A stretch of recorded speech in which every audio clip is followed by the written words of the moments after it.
welcome back to another Wuthering Waves video. 3.5 literally just came out last week and is super duper exciting, but Wuthering Waves is here with a drip marketing for 3.6. That's right, my friends, 2 brand new representatives in Qingxiao and Jingran. That's right, my friends, we are already here to have the brand new characters, and also way ahead of schedule, by the way. For example, you can see that they're lined up, revealed in this style. And then when we did this last time, it was Augusta, Forlova, Choyan, Shisa, Galbrenda. Of course, these two are swapped, but they're still in a patch relatively close to each other.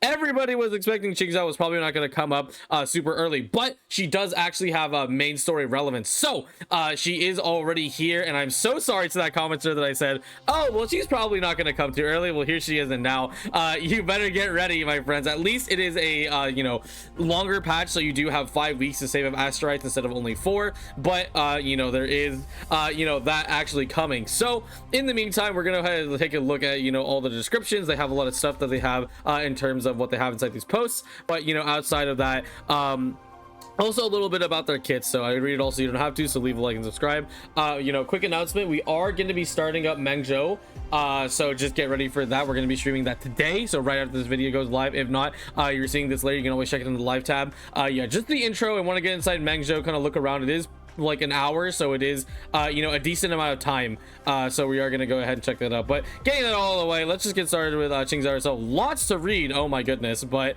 right here, so let's start with this little starter part. Qingxiao's mastery lies in the heart of the sword. She forges thought itself into sword in intent, splitting an instant into 10,000 flying blades that answer her will.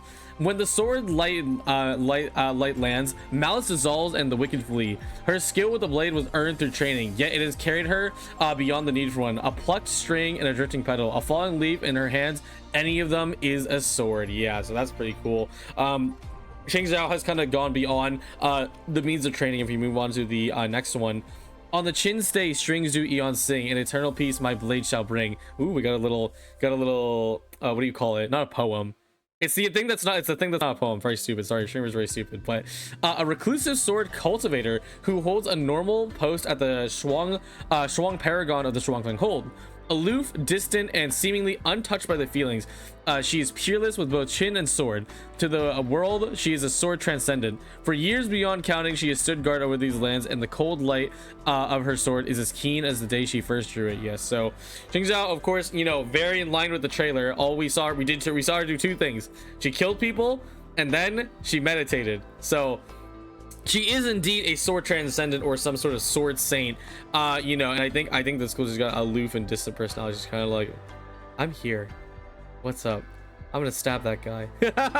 But yes, this is the character I personally am not super super invested into. Of course, that might change my mind after, of course, we play the story tonight, but I know that she's very popular. I mean, look at this. She's my skip character. She's my skip character. Save my wallet.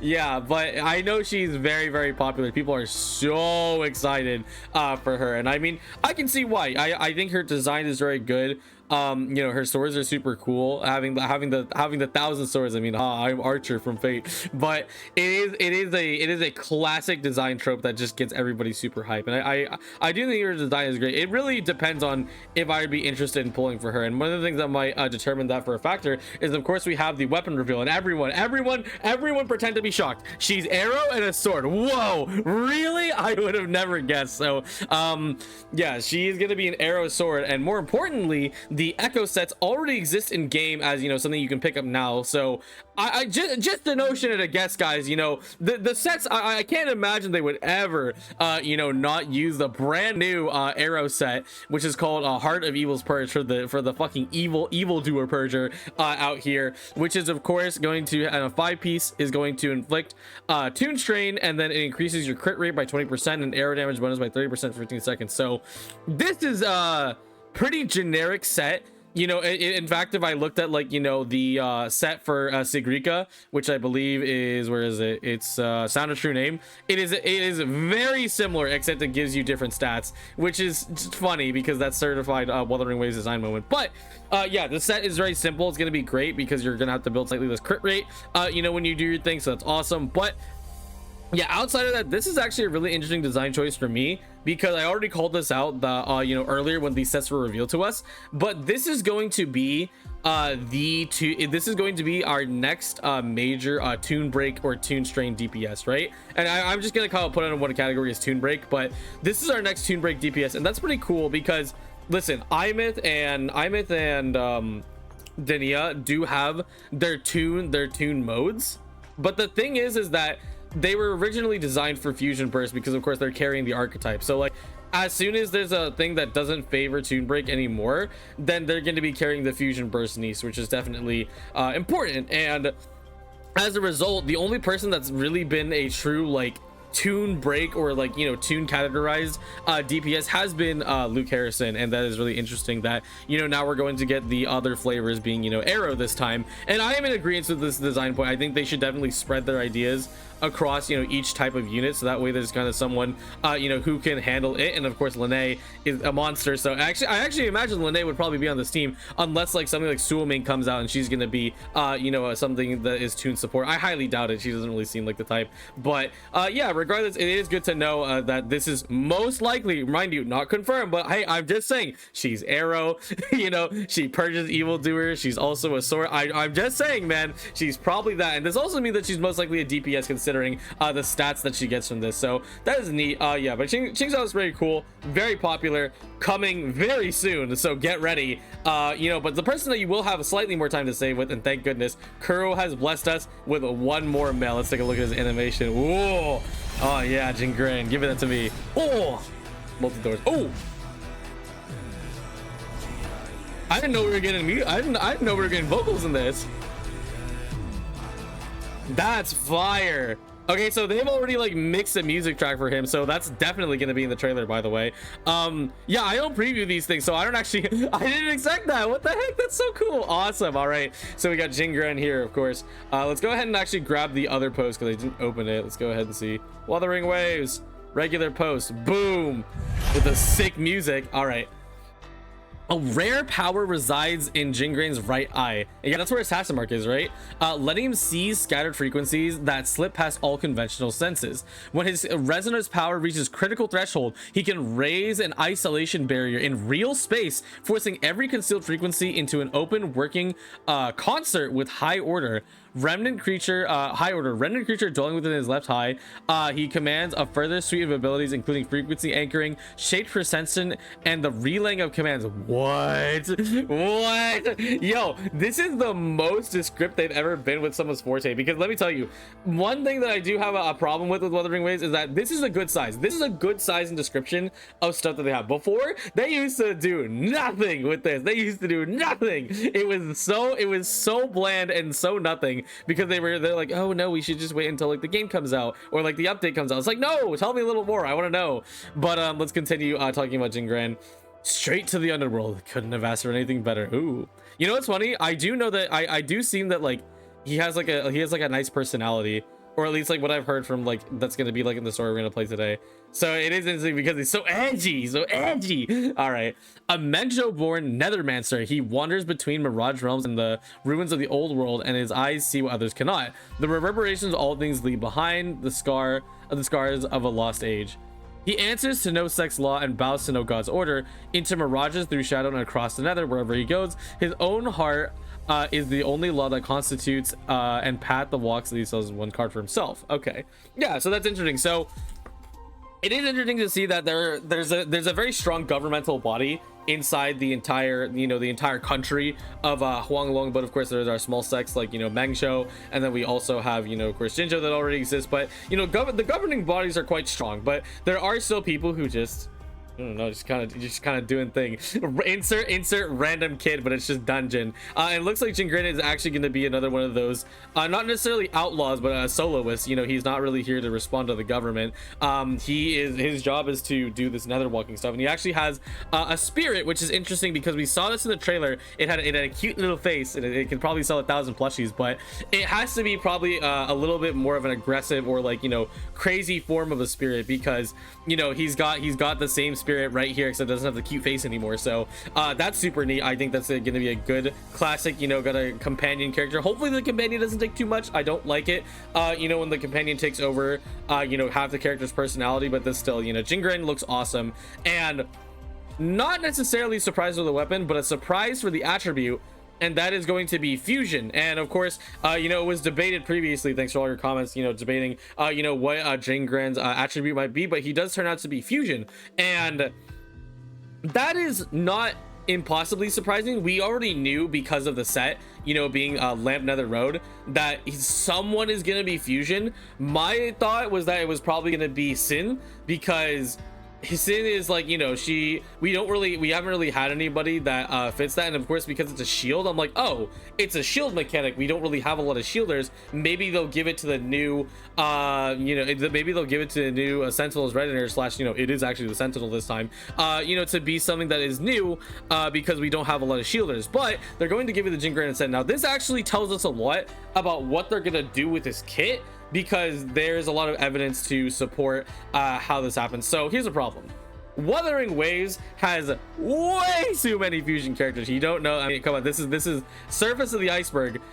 Fusion quick swap is one of the most common teams because they made so many characters with really long, really easy to do swap windows. For example, this started all the way back with Qingxiao and of course Encore, and it was really easy because, for example, for Qingxiao, you can swap out, you can use her E, and then same thing for Encore. Encore was literally the first quick swapping character because that's how she was designed. You press E and then you switch, and that's how the character works. And since then, they made it so that, and of course everybody can do this in the game, but since then, a lot of characters can perform ridiculous amount of quick swaps, and of course the queen of that is of course Lupa. Lupa can give you a crazy attack boost, and then, you know, that is going to persist through the entire team.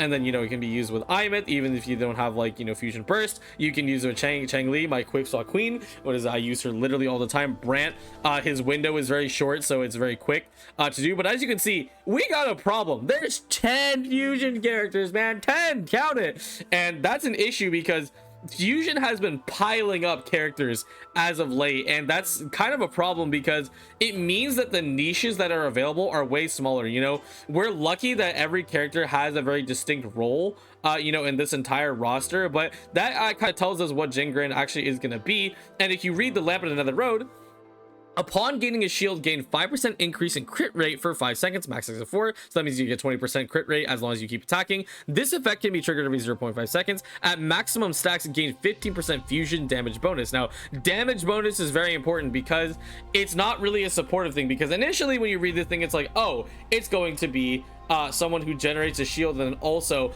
you know, gets a little bit of damage bonus. And of course you could argue, oh, Brant also gets damage bonus, he gets it from his set. But I think the key thing is that the way this is written, this is not really the makings of something who's going to be a support, because also, like I said, thanks to the fact that we already know all these characters, Jingran definitely cannot be something similar to Brant, because there's kind of been a trend where a lot of the males are either sub DPSs or DPSs, but this time I can definitely say that Jingran is probably going to be a DPS, because why would you make another sub DPS who also generates a shield? Because that means your shield needs to be big, like, you know, for one, and then number two, you also need to, you know, somehow compete with Brant's additional healing as well.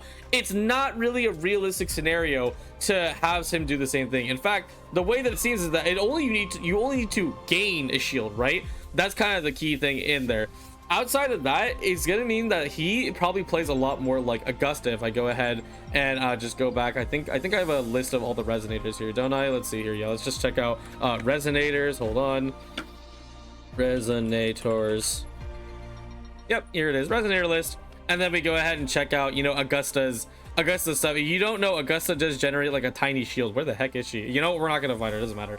Yeah, but Augusta and, you know, they generate really small shields, so you can have, like, you know, just like a little bit of chip. So if you take a little bit of chip damage, you can just like power through it. And I have a feeling that's what Jingran is gonna be. That's gonna be a great niche to not completely screw up you know, what's going on with like the fusion roster, because fusion roster, like I said, is very full, and it would be hard to ask for, like, you know, what future resonator could actually fit inside the entire thing, because I mean there's already so many characters. But I will say, you know, for example, Changli, I love Changli, I play her all the time, but she is a character where I do struggle a little bit when it comes to doing solo runs where you don't have any healing or shields, and having this kind of like easier to play DPS is gonna be really good, because of course Imeth and Encore are the DPSs of this attribute, but Imeth has Tune Break, she got, you know, Fusion, she's got the Fusion stuff, and then Encore, of course, you know, has her DPS factors, but you do play her with quick swap if you really want to optimize her. So having something that's very straightforward and also